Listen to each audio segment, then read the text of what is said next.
Hey guys, what's up? In this video, I'm gonna show you how to change DPI settings in Galaxy A05 device. So for this, all you guys have to do just go to settings and then go to about phone. Just click on about phone. After that, go to software information. So in software information, we have option of build number. So just tap build number 7 times to become a developer.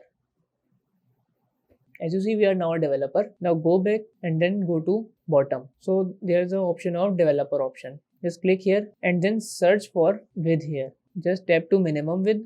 So as you see, we have option of minimum width here. Just tap minimum width and then change it whatever you want. I am setting to 500 and click OK. So as you see, the width or a DPI setting is now changed. If you want to set it back again, so just click to 350, just enter to 350 and then it will be come to default. So this is how we can change DPI settings in Galaxy A05 device. So that's it about the video. If this video helped you guys, kindly like the video and follow us for more tips and tricks. See you guys in the next video. Take care.